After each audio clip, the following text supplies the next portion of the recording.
35वें श्लोक का टिप्पण चल रहा था। योग वासिष्ठ का कुछ श्लोक दिए हैं, उसमें से एक श्लोक हुआ जिसे वर्णन किया।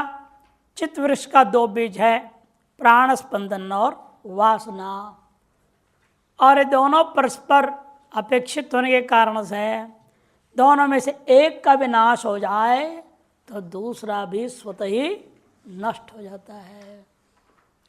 प्राणायाम दृढ़ाभ्यासैर युक्त्या च गुरुदत्तया आसनासन योगेन प्राणस्पंदो निरुध्यते। उससे पहले वाले को बता रहे प्राणायाम के बारे में। प्राणायाम के दृढ़ अभ्यास के द्वारा भी प्राण स्पंदन को रोका जा सकता है और प्राण स्पंदन का रुकने से वासना का विक्षा हो जाएगा। अभी कैसे करना है प्राणायाम को? पुस्तक पढ़ के, टीवी देख के, यूट्यूब से सीखना नहीं है। फिर कैसे? कहते गुरु दत्तया, गुरु के देख रेख में उनसे सेवा करते उनसे सीखना होगा। गुरुदत्तया युक्त्या प्राणायाम करनी है। किस मौसम में, किस हालात में क्या करना, कितनी करनी, कैसे करना है, पूरा सीखना पड़ेगा।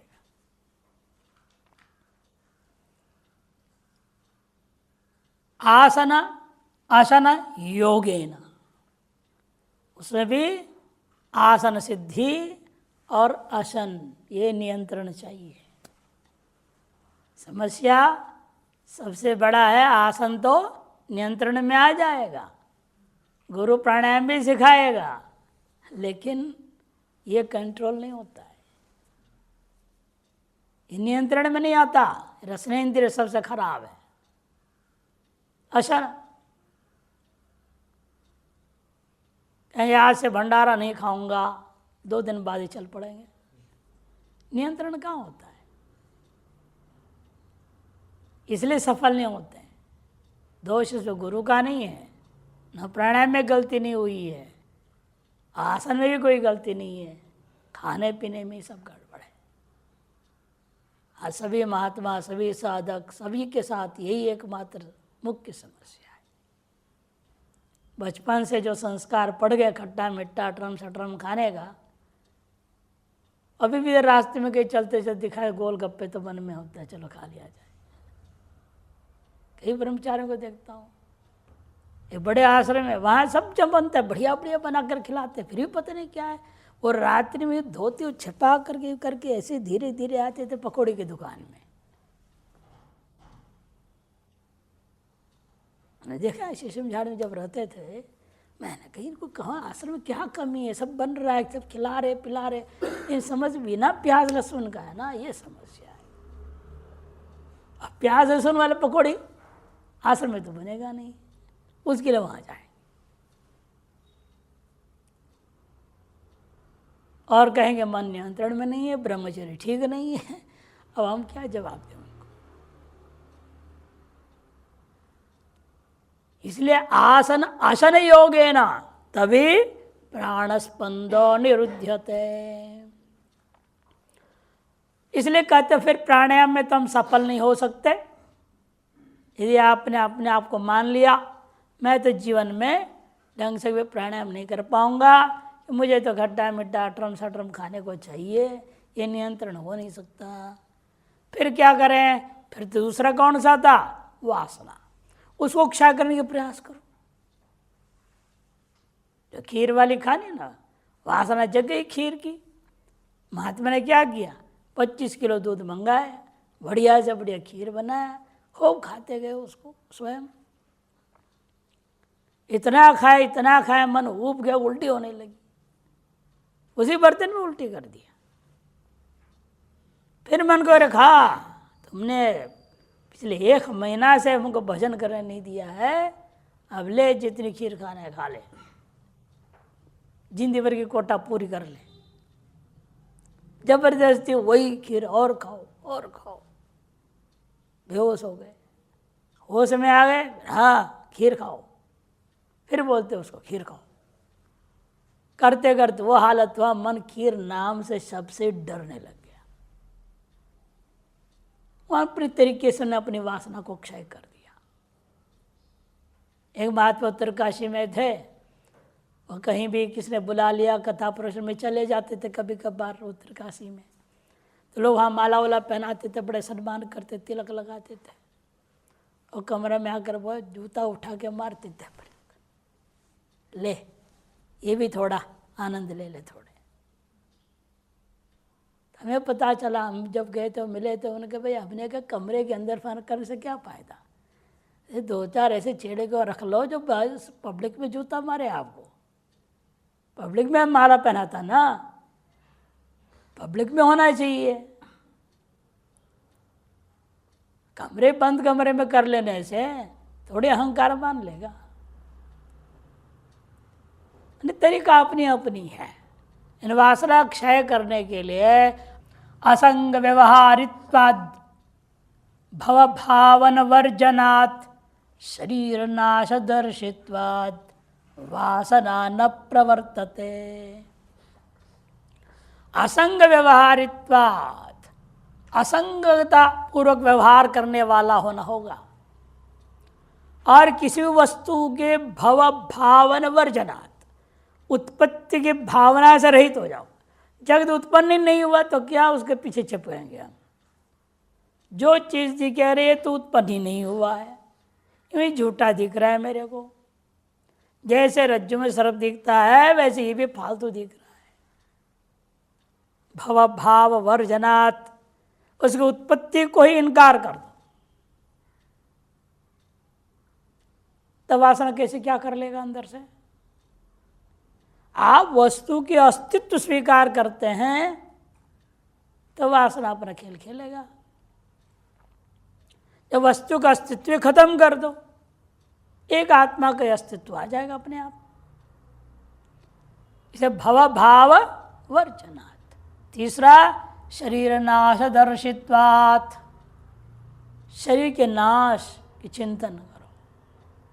क्या करेगा इन विषयों का भोग लेके, सुख लेकर के, जितना भी कर लो ये अजर अमर तो होने वाला नहीं है। विनाशित्व के चिंतन करोगे, वासना की प्रेरणा से भोग कर तुम्हारी प्रवृत्ति नहीं हो सकती है।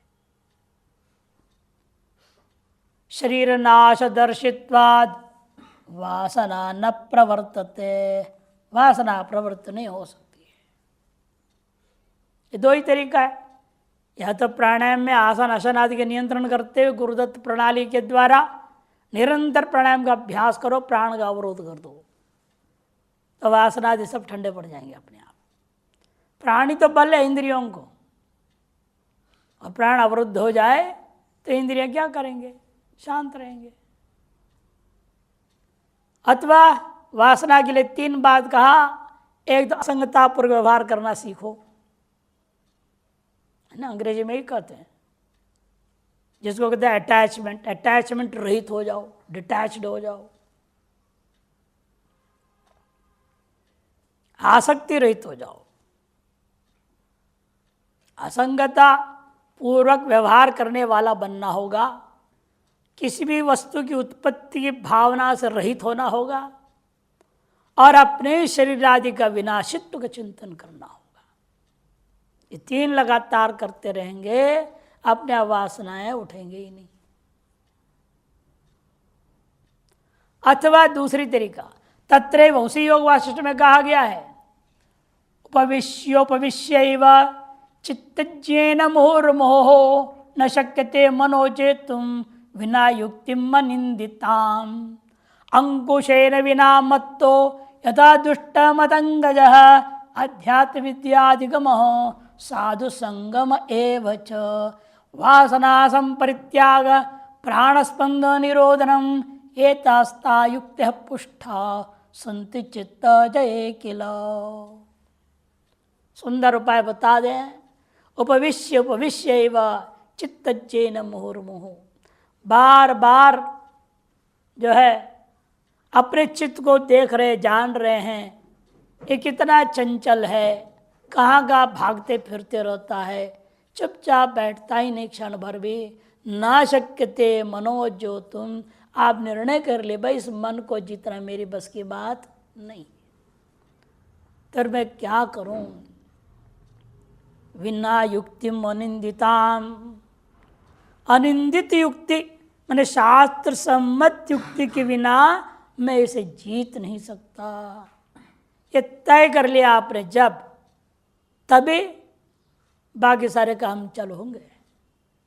लेकिन जब तक आपके लिए युक्तियां अपना रहे हैं लेकिन अंदर से दृढ़ निश्चय नहीं है आपको, इस साधन के अलावा कोई दूसरा साधन मेरे को मुक्ति नहीं दिला सकता। अपने साधन पर दृढ़ विश्वास होना चाहिए।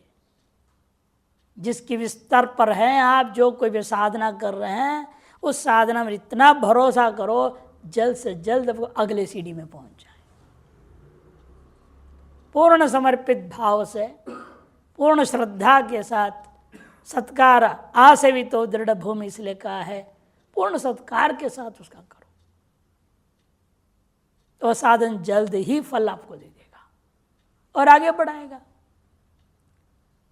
इसलिए अपने साधन के प्रति पहले ये निश्चय हो जाना चाहिए, ये अनिंदित युक्ति है, ये अनिंदित साधन है, शास्त्र सम्मत यथार्थ साधन।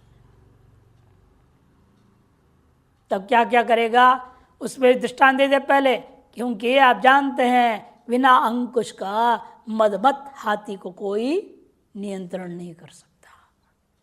अंकुशेन विना मत्तो यथा दुष्ट मतंगजः, दुष्ट हाथी मत हो चुका है, उसे वधस्राव होता है तो उसे पागल सा हो जाता है, उसको बिना अंकुश का कोई नियंत्रण नहीं कर सकता। इसी प्रकार से ये भी हमारा मन भी क्या है, मतंगज जैसा है, मत हो चुका है, आधा पागल है, दुनिया के पीछे भागते रहता है। यूं लगता है दुनिया की बिना जीवन ही नहीं है। तो ऐसे को नियंत्रण करने के लिए अंकुश चाहिए। क्या है अंकुश? वही आगे बता रहे हैं। सबसे पहले शास्त्र को पढ़ो, अध्यात्म विद्याधिगम, अध्यात्म विद्या का अधिगम, गुरुमुख से वेदांत शास्त्र को विशेषतः सम्यक प्रकार से ग्रहण करने की कोशिश करो। दूसरा साधु संगम एवच, सन्मार्गगामी साधु संतों के, भंडारे के संतों का संग करना नहीं। वो तो कहेंगे हमको तुम्हारा नंबर दे तो बताऊंगा कि कल कहाँ पर्ची है, कहाँ भंडारा है। ऐसे का संग नहीं करना है। तो साधु संत संगम करो, वे जो अद्वैत में निष्ठा रखते हैं, जिनके अंदर तच्चिंतनम तत्कथनम तद अन्योन्य प्रबोधम तदैक परत्व जो ब्रह्माभ्यास है, उसके प्रति रुचि है, उसमें लगे हुए हैं। ऐसे संत जाके बैठो तो वही चर्चा करेंगे, दूसरी बात करेंगे ही नहीं। विचार ही नहीं करें कहाँ चुनाव में क्या हो रहा है, कहीं कहीं मंदिर टूट रहा है, मस्जिद टूट रहा है कि नहीं टूट रहा है, ये सब चर्चा नहीं करेंगे। वो सीधा कहेंगे भाई ये सब छोड़ो, आपके सब बात करना है तो बाहर जाओ, यहाँ नहीं। वही साधु संत है, उनके संगम करो। तीसरा वासना संपरित्याग, जब जब जिस जिस चीज की वासना उठे तुरंत उसका परित्याग कर दो। बुद्धि का विवेक इस्तेमाल करो और यही कहो इसके बिना भी मैं रह सकता हूं। इच्छा जगी है अंदर से रसगुल्ला खाऊं, ऐसे खाए बिना भी मैं जी सकता हूं। रोटी मिलाए या मिलेगा उससे भी मैं जी सकता हूं, इसकी जरूरत नहीं है। यूं वासना को काटना पड़ेगा। और चौथा वासना परित्याग के साथ प्राण स्पंद निरोधनम, प्राणायाम का अभ्यास। ये चार चीज लगातार करते रहना पड़ेगा। एतास्ता युक्तयः, यही चार आपके पास शास्त्रीय अनिंदित युक्तियां हैं। शास्त्रीय युक्ति है और अनिंदित युक्ति है, इसके कहीं भी किसी प्रकार कभी कोई नुकसान होता नहीं। ऐसे साधन हैं जिनको सम्यक करते रहो आगे ही बढ़ोगे, कि पीछे हटने या गिरने का प्रसंग नहीं है। ऐसे तायुक्त पुष्टा संति चित्त जय किलो, चित्त का जय में, चित्त पर विजय पाने के लिए इससे अधिक पुष्टि करो, हित करो, कोई और साधन नहीं है। नित्य निरंतर स्वाध्याय में लगे रहो, साधु संतों का संगम करो, उठता हुआ वासनाओं को विवेक से काटते रहो और प्राणायाम का किंचित अभ्यास करते रहना। ये प्राण के बिना आपको मन पर नियंत्रण नहीं हो सकता है। प्राण बंधनम ही सौम्य मन, प्राण और मन का डायरेक्ट कांटेक्ट, सीधे सीधे संबंध है। जैसे अति चंचल वालों को हम लोग क्या बोलते हैं, बस आंख बंद करना नहीं, आंख खुले रखो, जो श्वास चल रहा है इस पर ध्यान दो। जो हमसे पूछते हैं मेडिटेशन क्या करना, मैं सबसे पहले उनको एक दो कुछ नहीं करना, आप बैठ के केवल श्वास देखना शुरू करो। कितना वेग से आ रहा है, कम आ रहा है, ज़्यादा हो रहा है, टेढ़ा आ रहा है, मिड्डा आ रहा है, घूम घूम के आ रहा है, कैसे हो रहा है, कैसे श्वास अंदर आ रहा है, बाहर जा रहा है, अंदर आ रहा है, बस उसको देखना है, लेना नहीं, छोड़ना नहीं, प्रयास नहीं किसी प्रकार का। उसका साक्षी, उसके दृष्टा बन के बैठे रहो। यदि आप 5 मिनट भी सफलतापूर्वक बैठ पाए एक दिन में, समझो साल भर में आप मन पर विजय पा लेंगे। अपने आप 5 से 10 15 होते जाएगा वो, लेकिन शुरू में बैठना पड़ेगा। हठपूर्वक बैठो, हिलूंगा नहीं, ढुलूंगा नहीं, कुछ सुनूंगा नहीं, बस एक ही चीज, अपने श्वास को अनुभव करते रहूंगा। कितनी वेग से आ रहा है, जा रहा है, कभी धीमी आता है, कभी लंबी जाता है, तो उसको हमें साक्ष्य भाव में बैठ के, दृष्टि भाव में बैठ के देखना है। ये सब सरलतम श्वास ध्यान। अरे श्वास क्या है, वास्तव में एक तरह से प्राण है। अब जब प्राण पर ध्यान करें तो मन वहां लग गया, प्राण और मन एक हो गया तो मन पर विजय हो गया। बहुत आसान तरीका है, करना पड़ेगा ना, लगातार करेंगे तब धीरे धीरे हो जाएगा। इसलिए कहते देखो, योग सूत्रकार ने भी इसलिए कहा है, योग सूत्रे च उक्तम अभ्यास वैराग्याभ्याम तन्निरोधः इति। एक सूत्र 12। वापस श्लोक में लौटते हैं। हे महाबाहो संबोधन है, यहाँ पर हे कौन्तेय संबोधन है, दोनों संबोधन का तात्पर्य है। महाबाहो इति संबोधन है ना, महाबाहुना अति बलिना जित निवात कवचादि ना, बिना कवचादि पहने युद्ध को जीतने वाले आप हो, इतने सामर्थ्यवान हो कि अपने मन को तुम नहीं जीत सकते। जित निवात कवचादि ना त्वयापि यदि एवं उच्चत से, यदि तुम भी मन का हारा हुआ हो रहे हो, तरी बाहुवादि बलेना मनसो निग्रह न संभवती। इसे स्पष्ट है, बाहुबल, धन बल, अन्य किसी भी बल से हम मन पर विजय नहीं पा सकते। अर्जुन के पास क्या नहीं था, बाहुबल था, धन बल था, सर्व बल है उसके पास, लेकिन एक ही एक है, मन से वो दुर्बल है। मनोबल नहीं था कि मन को जीत पाऊंगा, यही मनोबल नहीं है। मैं जीत सकता हूं और मुझे ये रास्ता बता दिया गया, इनको अपनाऊंगा तो मैं सफल होऊंगा।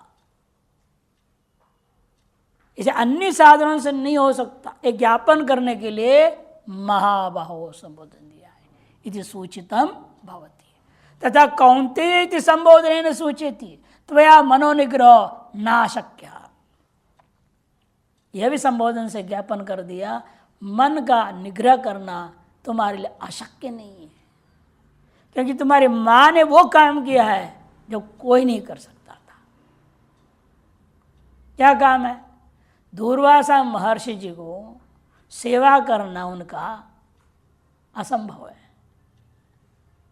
किसी की हिम्मत नहीं। बड़े बड़े राजा लोग हाथ जोड़ लेते, भैया मेरे बस की बात नहीं। क्षण भर में क्रोधी हो जाए, छोटी सी बात पे क्रोधी हो जाए। खड़े हो तो क्यों खड़े हो, बैठे हो तो क्यों बैठे हो, मुसीबत है ऐसी की सेवा करना है। तो ऐसे दुर्वासा महर्षि की सेवा की, उनसे वरदान प्राप्त किया, तत्फलस्वरूप तुम 5 बेटों को पाया है उन्होंने। जब अशक्य को शक्य कर दिखाया तुम्हारे मां ने, तुम क्यों नहीं कर सकते हो, जो तुम ही कर सकते हो। यह बात ज्ञापन करने के लिए कौन्तेय संबोधन है। त्वया मनोनिग्रह नाशक्य कथम यथा अति प्रबले राजवीरपि स्वगृह वासितुम दुर्घटो दुर्वासस्य। बड़े बड़े महान राजा लोग भी, सब प्रकार के सुख सुविधाओं को रखने वाले, सब संसाधनों से युक्त राजाओं के द्वारा अपने घर में एक दिन भी, 2-4 घंटे भी दुर्वासा को ठहरा नहीं पाते थे। तुरंत गुस्सा होकर निकल जाएंगे। ऐसे दुर्वासा महर्षि, दुर्वासा अपि तव मात्रा अबलया कुंतिया, वो भी ने बूढ़ी और समझदार हो गई थी, अभी तो बच्ची थी, 14 साल की उम्र में, 14-15 की वर्णन है उसमें, इसलिए कहते अबलया कुंतिया विशेष वैराग्येण तत्सेवन परत्व। उनके सिद्धांत भी चंचलता नहीं आनी चाहिए मन में, लेश मात्र भी काम वासना, कोई वासना, कोई भी प्रकार की इच्छा नहीं जगनी चाहिए। उनकी सेवा करना इसलिए बड़ा कठिन काम था। सर्वेंद्रिय संयमी ही उनकी सेवा कर सकता था। हर ऐसी तुम्हारी मां ने सर्वेंद्रिय का संयम रखा था, विषयों से वैराग्य भी परिपक्व था। तत्सेवा न परतंच परित्यज्य, और विषयों के सेवनों को परित्याग करके, अब उनके बड़े कई बार विचित्र शर्त रख दिया है, वहां पर वर्णन आता है, कहते अब ठंडी का दिन है और एक गीले कपड़े पहन करके तुमको भोजन बनाना है। अब ठंड के मारे, और हजरत सिद्ध महापुरुष थे, अब तूफान के हवा चला देवे और ठंडे गीले कपड़े पहने हुए हवा चले तो क्या हालत होगा। बर्दाश्त को चुपचाप करना है। और कुंती ने सारी परीक्षाओं में सफल हुई। कितना धैर्य रहा है, कितना नियंत्रण रहा है अपने इंद्रियों पर, स्पष्ट प्रतीत होता है। इसलिए सर्वविषय सेवन का परित्याग करके तत्शुश्रूषाभ्यास ने च स्वगृहे निवासित, उनकी सेवा का अच्छी तरह से अभ्यास करते हुए अपने घर में उन्होंने उसको रोक लिया था। इसी तरह से तुम दुर्वासा से भी भयंकर तुम्हारे मन को अपने अंदर ही रोक सकते हो। बाहर जाने नहीं दिया जा सकता है, जरूरत नहीं जाने देंगे। प्रसादितश्च, इस दुर्वासा को प्रसन्न कर दिया, वरदान प्राप्त किया। तथा त्वमपि तत्पुत्र मधुक्तेन उपायेन दुर्निग्रहमपि मनो निग्रहितुं योग्योऽसि सूचितं भवति। उसी प्रकार तुम भी उनका बेटे होने से मेरे कहे इन उपायों को अपना लो। जो दुर्निग्रह है, या मन को भी तुम स्वनिग्रह कर सकते हो। यह बात को संकेत करने के लिए संबोधन हे कौन्तेय कह दिया गया। अगले श्लोक के लिए केवल भाष्यकार अवतरण का दे रहे हैं। यह पुनर् असंयतात्मा तेना, जो अन्वय मुख से कहा गया, अब व्यतिरेक मुख से भी कहेंगे। अन्वय व्यतिरेक उभय मुख से कहेंगे। पूर्वार्ध व्यतिरेक मुख और उत्तरार्ध अन्वय मुख से कहेंगे।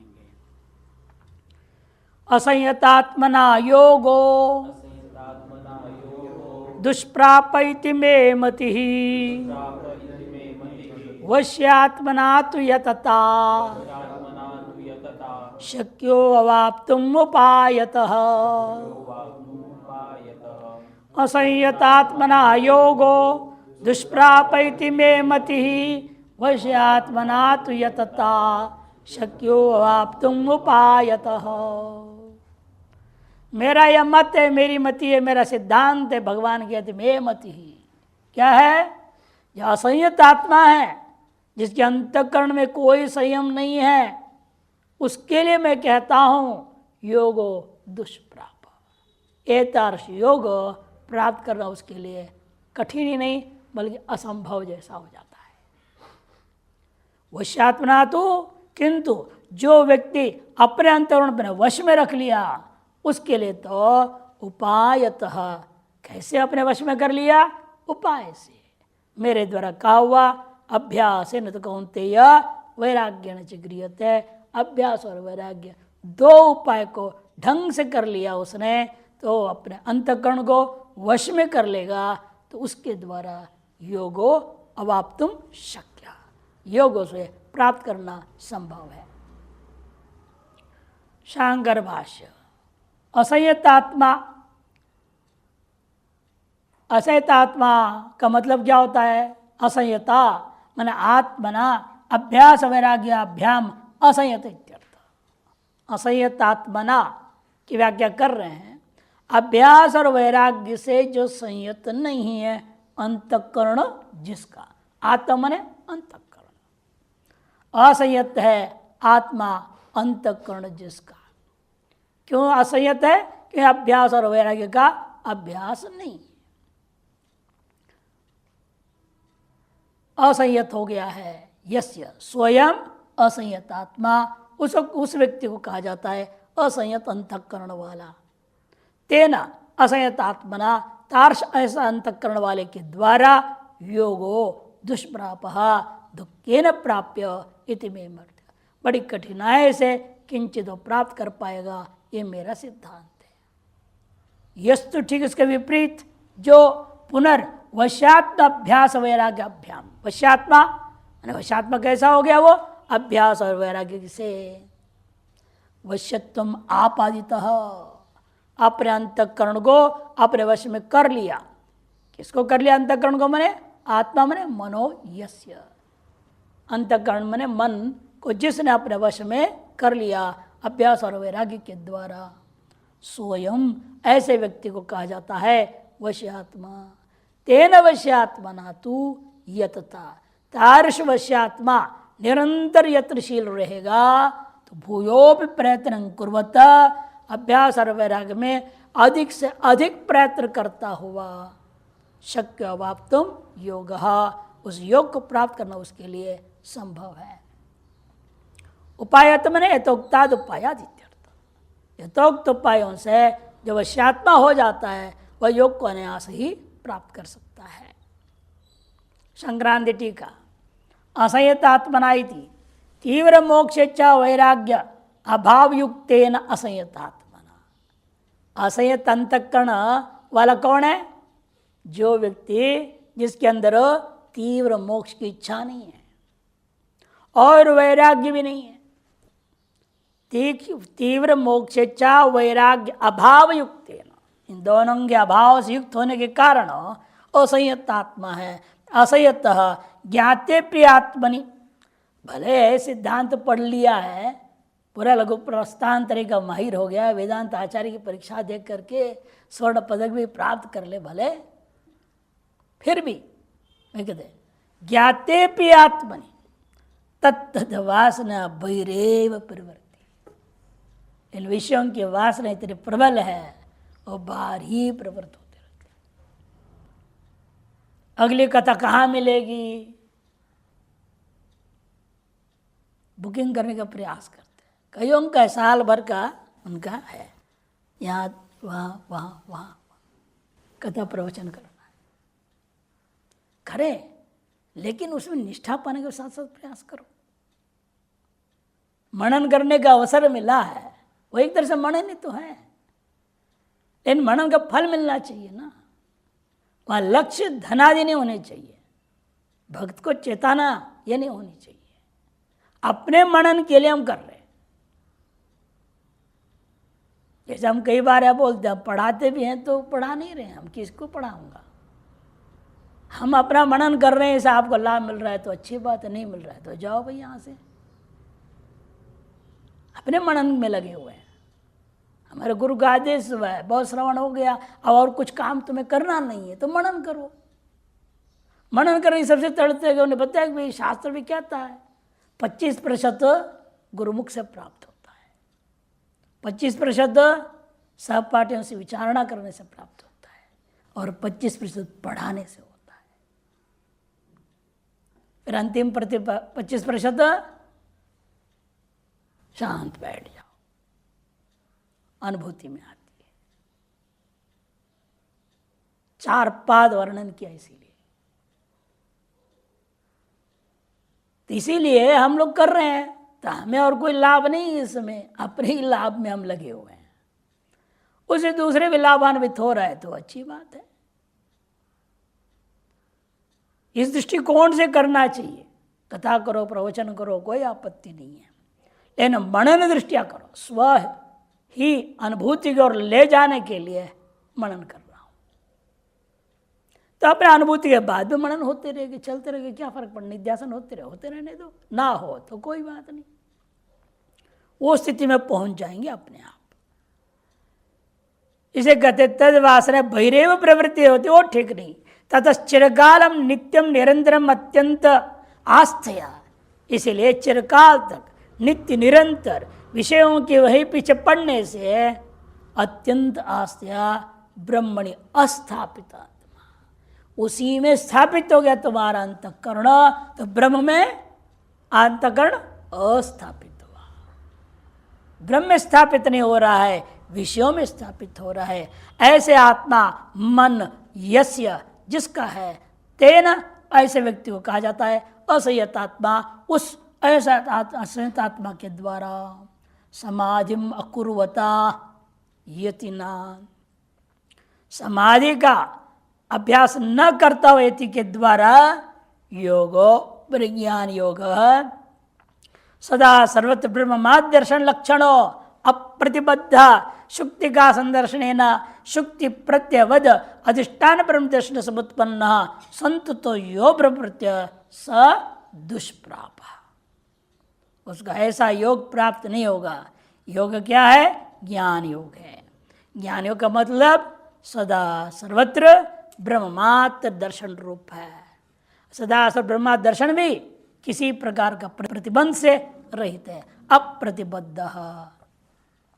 शुक्तिका का संदर्शन होने से जिस प्रकार शुक्ति प्रत्यय निरंतर चलता है, उसी प्रकार से अधिष्ठान भूत ब्रह्म दर्शन समुत्पन्न होने के बाद निरंतर ब्रह्म प्रत्यय चलता है, जो उसी का नाम योग है, ज्ञान योग है। वह योग उस असंयत आत्मा के द्वारा दुष्प्राप प्राप्त नहीं किया जा सकता।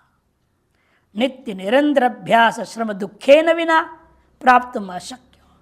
नित्य निरंतर अभ्यास और श्रम जन दुख के बिना प्राप्त अशक्य दुष्प्रापयति।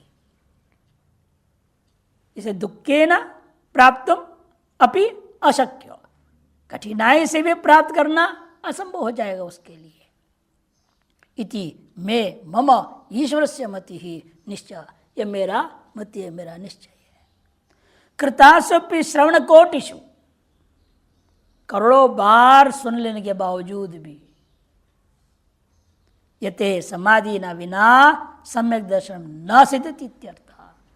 बिना मनन निध्यासन का अभ्यास किए आपको कभी यह अनुभव नहीं हो सकता है। समाधि न बिना, मैंने समाधि का मतलब ये होता है निध्यासन होता है वेदांत में। निध्यासन के बिना सम्यक दर्शन नहीं हो सकता। चाहे जितने भी आप सुन लीजिए और सुनाते रहिए, कोई फर्क नहीं पड़ता। बहुबीर शृण्वंतोपि यो न लभ्य, कठोपनिषद में आया ना। बहुत सुन रहे हैं, सुना रहे हैं, तो भी नहीं लाभ होगा। अतएव अंतर यात्रा आरंभ करना जरूरी होता है। मुमुक्षोर्यते समाधि नैव सम्यक ज्ञान मोक्ष से सिद्ध्यति। अतएव विपरीत में क्या है, जो मुक्ष है, वश्यात्मा है, वह समाधि के द्वारा सम्यक ज्ञान रूपी मोक्ष को अवश्य सिद्ध कर लेता है। अतः समाधि रेव कर्तव्य इस सूचितुम आहा, इसको सूचित करने के लिए उत्तरार्ध आरंभ किया, वश्यात्मना तु इति। पूर्व समाज अस्य वैलक्षण द्योतनार्थस्तु शब्द, पूर्व में जो असंयतात्मा था उससे विलक्षण है, भिन्न है, यह बात को दिखाने के लिए ही तू शब्द का प्रयोग किया। वश्यात्मना, वश्य स्वायत्त, तीव्र मोक्ष इच्छा तीव्र वैराग्याभ्याम, अपने अधीन कर लिया है अंतःकरण को, कैसे, तीव्र मोक्ष इच्छा और तीव्र वैराग्य से।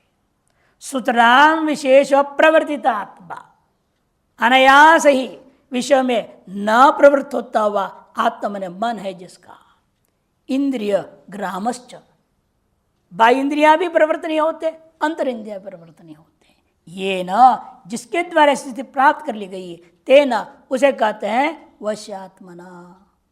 यतता अत्यंत श्रद्धया यथा कालम यथा लक्षणम योग सिद्ध यत्न कुर्वता, अत्यंत श्रद्धा के साथ जितना अधिक से अधिक समय दे सके, अधिक से कई उपायों का सम्यक प्रकार से अनुष्ठान कर सके, तो योग सिद्धि के द्वारा ही एतादृश यत्न करता हुआ वह प्राप्त कर सकता है। यति न योग उक्त लक्षणों अनेनैव उपायेन अवाप्तुं प्राप्तुं शक्यो भवति नान्य नित्यर्थः। उक्त जो उपाय है अभ्यास और वैराग्य, इसके द्वारा वह अनायास प्राप्त कर सकता है और अन्य कोई तरीका नहीं है।